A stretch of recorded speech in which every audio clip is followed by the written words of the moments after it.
Okay.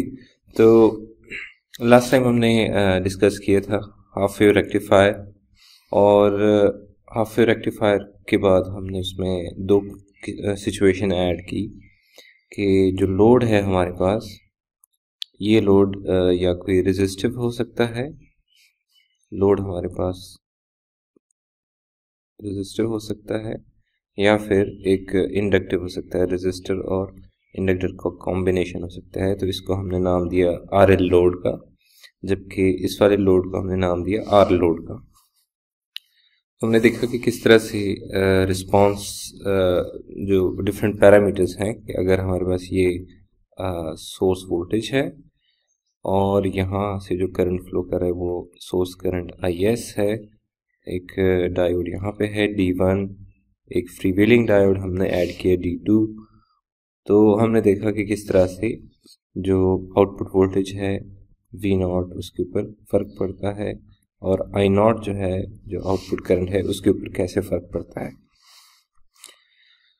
तो अगर हम कंपेयर करें रेजिस्टिव और इंडक्टिव लोड के रिस्पॉन्सेस को, तो से हमारे पास है ये एक ओमेगा T पाई 2 पाई 3 पाई, ये हमारे पास positive cycle, negative, then positive cycle. ये हमारे पास पीक वोल्टेज है V हैट। तो रेजिस्टिव लोड के केस में हमारे पास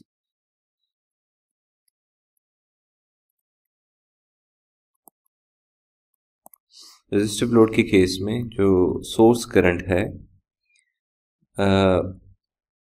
प्लॉट IS, सोर्स करंट की जो शेप है बिल्कुल इसी की तरह होती है। जो सोर्स वोल्टेज है सिर्फ स्केल हो जाती है वो R से, V हैट ओवर R, और नेगेटिव साइकिल के लिए फ्लो नहीं करती। फिर जब दोबारा पॉजिटिव साइकिल आता है तो फिर से यही साइकिल जो है वो रिपीट हो जाता है। और रेजिस्टिव लोड के केस में D2 का कोई रोल नहीं है, उसमें सिर्फ D1 का रोल है। अगर D2 ना भी हो हम यूज़ ही नहीं करते क्योंकि इसका कोई रोल नहीं है। सो यहाँ पे होता है D1 ऑन होता है, और ये इंटरवल जो है इसमें D1 ऑफ होता है। फिर जो है ये इंटरवल जिसमें D1 ऑन होता है, ठीक है। तो ये हमारे पास है एक रेजिस्टिव लोड को रिकॉल कर दिया, ठीक है। फिर इसी तरह से हम जब इंडक्टिव लोड है हमारे पास, तो इंडक्टिव लोड के केस में अगेन ओमेगा T, और सोर्स वोल्टेज में फिर से प्लॉट कर देता हूँ यहाँ पे। So it's pi 2 pi and 3 पाई, हमारे पास है VS। तो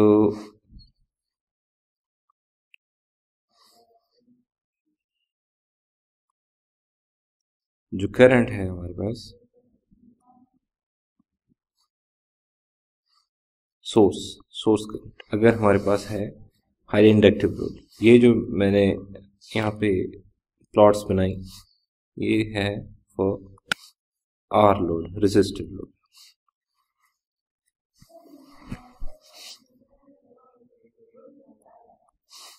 और ये जो मैं प्लॉट बना रहा हूँ, this is for RL load, ठीक। लेकिन जो इंडक्टिव लोड है इसको हम सिंपली इंडक्टिव भी कहते हैं, इंडक्टिव। तो यहाँ पे हम एज्यूम करें कि ये जो है हाईली इंडक्टिव है। हाईली इंडक्टिव का इफेक्ट क्या होता है हमारे उस पे, कि जो आउटपुट पे करंट है, ये जो I0 है, हम इसको कह सकते हैं कि ऑलमोस्ट कांस्टेंट है।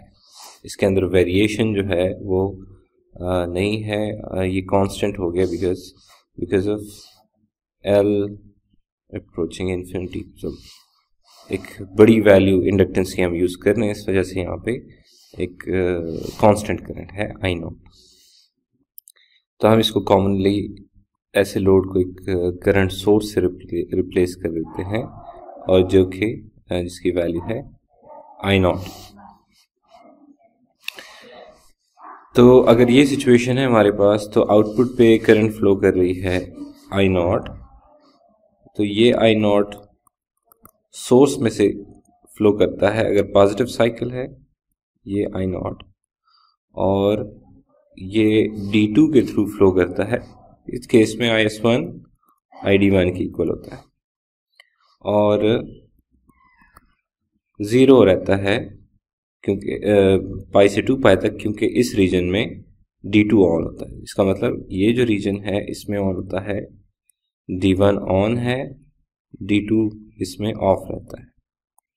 इसके बाद ये जो इंटरवल है इसके अंदर D1 ऑफ हो जाता है और D2 कंडक्ट करता है, और ये जो फिर इंटरवल है इसके अंदर फिर से D1 ऑन हो जाता है, पॉजिटिव हाफ साइकिल, और D2 हमारे पास ऑफ हो जाता है। तो ये पैटर्न जो है आगे चलता रहता है, ठीक है। तो D2 सिर्फ उस टाइम पे ऑन होता है जहां पे D1 ऑफ रहता है। अब हमारे पास सोर्स वोल्टेज और सोर्स करंट जो है दोनों केसेस में यहाँ पे है, आर लोड के केस में और आर एल लोड के केस में। तो जब हम पावर फैक्टर फाइंड करते हैं, ये जो डिस्कशन है that is about the power factor half wave rectifier, क्योंकि जब सोर्स करंट चेंज होती है तो साथ ही साथ सोर्स करंट की जब भी शेप चेंज होगी साथ ही साथ उसकी पावर फैक्टर को इफेक्ट करेगा। तो पावर फैक्टर रेजिस्टिव लोड के केस में और इंडक्टिव लोड के केस में ये सेम नहीं रहेगा, ये चेंज होगा। तो पावर फैक्टर हमने जो डिफाइन किया था, पावर फैक्टर है हमारे पास average power over VS RMS times IS RMS। ये हमारे पास है पावर फैक्टर की जो इक्वेशन है, और इसमें ये जो तीन चीजें हैं ये हमें फाइंड करनी होती है, average power, VS RMS, IS RMS। अब रेजिस्टिव और इंडक्टिव लोड दोनों के केस में, क्योंकि सोर्स वोल्टेज हमारे पास दोनों केसेस में साइनोसाइडल है, तो ये दोनों के लिए ट्रू है कि हम VS RMS जो है वो है V hat ओवर √2, क्योंकि दोनों साइनोसाइडल है। और जो चीज़ चेंज होगी वो है हमारे पास IS RMS और एवरेज पावर, ये दो चीज़ें चेंज होगी। तो ये फर्स्ट टर्म हमारे पास आ गया, इसको मैं लेबल कर देता हूँ 1। दूसरी टर्म जो अब हम फाइंड करते हैं वो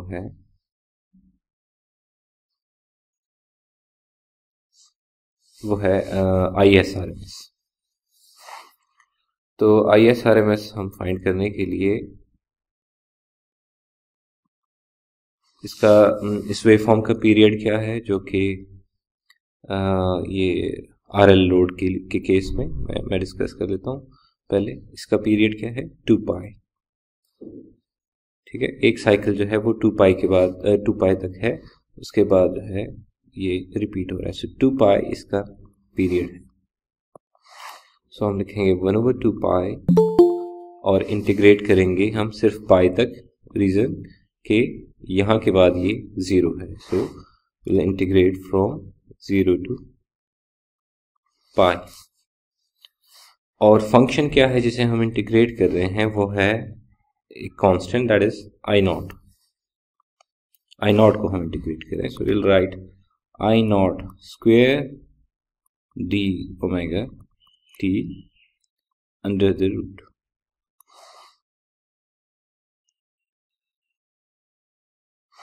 सो जब आप इसको इंटीग्रेट करेंगे,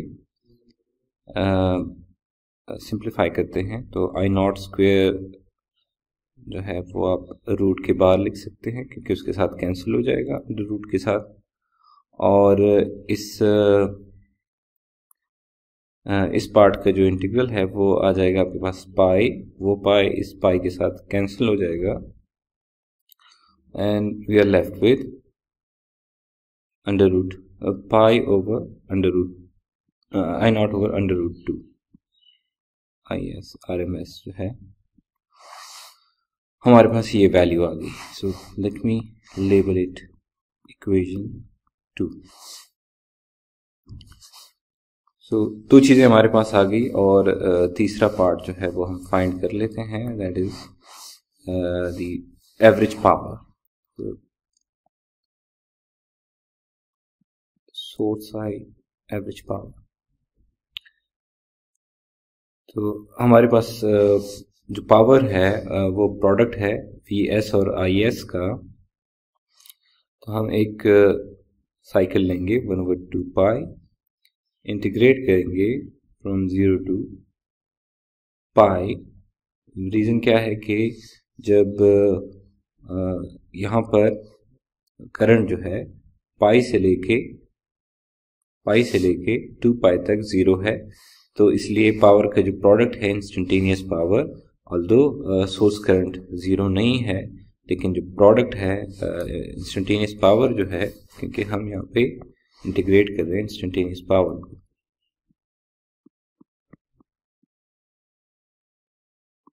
वो 0 है फ्रॉम 0 टू 2 पाई। तो ये प्रोडक्ट हमारे पास आ जाएगा 0 टू पाई। एक है करंट I0 और दूसरा है V hat sine of omega T D omega T. So ये जो पार्ट है ये है सोर्स वोल्टेज और ये जो पार्ट है ये है सोर्स करंट ड्यूरिंग 0 टू पाई। तो ये जो इंटीग्रेशन है, ये जो कांस्टेंट है, इसमें से अगर हम आप बाहर लिखते हैं I0 V हैट ओवर 2 पाई, तो हमारे पास आ जाएगा cos of 0 minus cos of pi. और इसको हम लिख सकते हैं cos of 0 is 1, cos of pi is -1, so we get 2। हमारे पास आ जाएगा I0 V hat over 2, this is P as average। so ये हमारी थर्ड इक्वेशन जो है वो हमारे पास आ गई है। तो फाइनली अगर हम इसको अपने जो इक्वेशन है पावर फैक्टर की जो रिलेशन है, let me make it star, इसमें फाइनली हमें सब्स्टिट्यूट करना है। तो सब्स्टिट्यूट करके हम इसकी जो फाइनल वैल्यू है वो निकाल लेते हैं। तो we have power factor equals to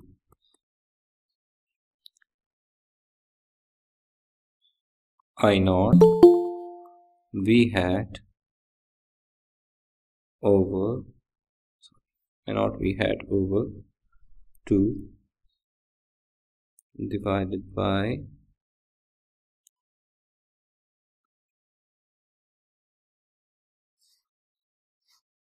I0 over under root 2 and V hat over under root 2।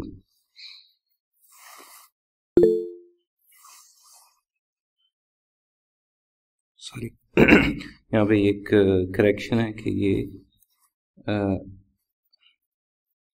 यहाँ पे जब ये 2 हो जाएगा तो वो 2 इसके साथ कैंसिल होगा, यहाँ पे पाई रह जाएगा।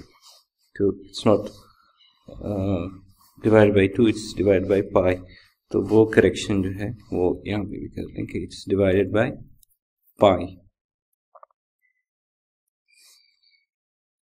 सो we get 2 over pi is I0 के साथ और V हैट के साथ जो है वो कैंसिल हो जाएगा। तो हमारे पास जो पावर फैक्टर है we have 2 divided by pi, so we get 0.636। ये हमारे पास है पावर फैक्टर की वैल्यू जब हमारे पास है half wave rectifier with inductive load. Let me right it over. यह है जब हमारे पास है RL load.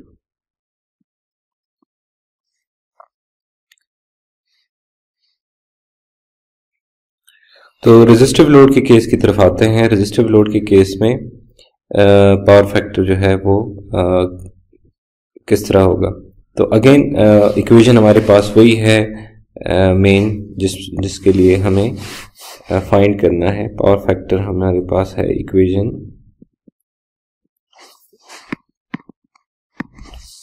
Let me remind you that this is for R load, ये रेजिस्टिव लोड के लिए। तो हमारे पास इक्वेशन वही है पावर फैक्टर की कि average source average power find करना है हमें और VSRMS ISRMS ये हमें फाइंड करना है। तो अगेन क्योंकि सोर्स वोल्टेज जो है वो हमारे पास है साइनोसाइडल, तो VSRMS से स्टार्ट ले लेते हैं। VSRMS is V hat over √2 और ISRMS हम फाइंड करेंगे, इसको मैं लेबल कर देता हूं 4। ISRMS इज 1/2 पाई, क्योंकि इसका पीरियड 2 पाई है, यहां तक है। अगेन इसका पीरियड है 2 पाई और इंटीग्रेट करेंगे हम फ्रॉम 0 to पाई बिकॉज इस रीजन में ये नॉन जीरो है। और V hat sine of omega T D omega t और साइन जो है ये स्क्वायर है, वी हैड स्क्वायर साइन। ये हमारे पास है ISRMS। तो हम ये डिस्कस कर चुके हैं कि इसको सिंप्लीफाई करने के लिए आपको इसको लिखना है। साइन स्क्वायर को आप लिख सकते हैं, साइन स्क्वायर ओमेगा टी को 1 minus cos 2 omega T over 2 और फिर जब आप इसमें इंटीग्रल लेंगे cos 2 ओमेगा टी का 0 से पाई तक, तो वो हो जाएगा आपके पास 0। आपके पास सिर्फ जो इंटीग्रल नॉन ज़ीरो इंटीग्रल बचेगा वो बचेगा 1 का, तो वो होगा पाई और वो पाई यहाँ पे कैंसिल हो जाएगा। So you will get V hat over 2, ये 2 मल्टीप्लाई होगा इस 2 के साथ और आपको 4 मिल जाएगा यहाँ पे, और वो आप जब अंडर रूट लेंगे उसका तो यू विल गेट 2। तो ये आपके पास ISRMS की वैल्यू जो है वो आ गई है। अब इसके बाद आपने जो फाइंड करनी है वो है PS एवरेज, सोर्स पावर जो है एवरेज पावर वो आपने फाइंड करनी है। तो source average power equals to 1/2 pi और अगेन इंटीग्रेट करेंगे 0 to पाई बिकॉज दी ये इस रीजन में करंट अगेन 0 है। तो करंट 0 होने की वजह से इसका प्रोडक्ट जो है इंस्टेंटेनियस पावर जो है वो हमारे पास 0 आ जाएगी। तो हम यहाँ पे सिर्फ लिखेंगे V hat sine of omega t जो कि वोल्टेज है times V hat over R sine of omega t जो कि इंस्टेंटेनियस करंट है ड्यूरिंग 0 to पाई, और ये हम मल्टीप्लाई कर देंगे डी ओमेगा टी से। तो इसको अगर हम यूं लिखें कि इट्स 1/r। अगर ये r को हम इसमें से बाहर लिख दें, ये जो यहाँ पे है, तो ये हमारे पास जो बाकी टर्म रह जाता है that is 1/2 pi 0 to pi v hat square sin square omega t d omega t। ये जो टर्म हमारे पास रह जाता है ये है आप इसको कह सकते हैं कि ये v एक सेकंड, यहाँ पे मैंने r जो है वो मिस कर दिया है, सॉरी, आर स्क्वेयर भी है क्योंकि ये करंट है। यहाँ पे आउटपुट जो फाइनल आउटपुट है मेरे पास उसकी फॉर्म में आई है। सो RMS के केस में मेरे पास एक R का टर्म जो है वो आ जाएगा। So it's V hat over 2R। ठीक, यहाँ पे करेक्शन कर, तो ये जो टर्म रह गई है हमारे पास ये है V0 RMS स्क्वेयर, क्योंकि इसके ऊपर अंडर रूट नहीं है। ये अगर आप टर्म ऑब्जर्व करें तो ये है V0 RMS square over R।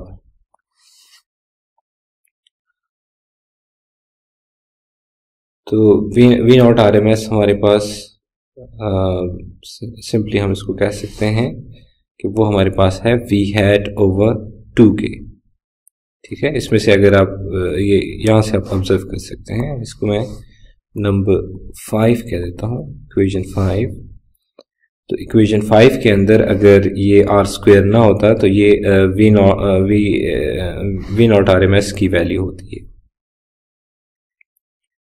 तो ये अगर इसमें से सिर्फ R को आप साइड पे कर दें तो ये आपके पास है एक्चुअली V0 RMS है ये।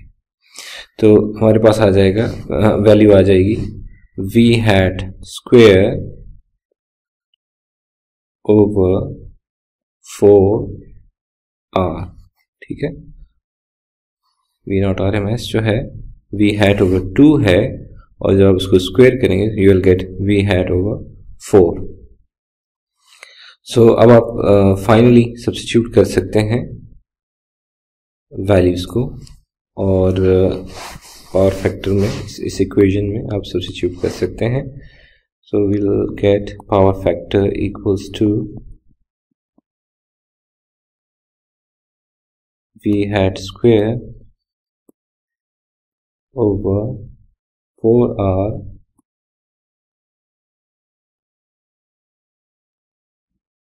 divided by V hat over 2R and V hat over under root 2।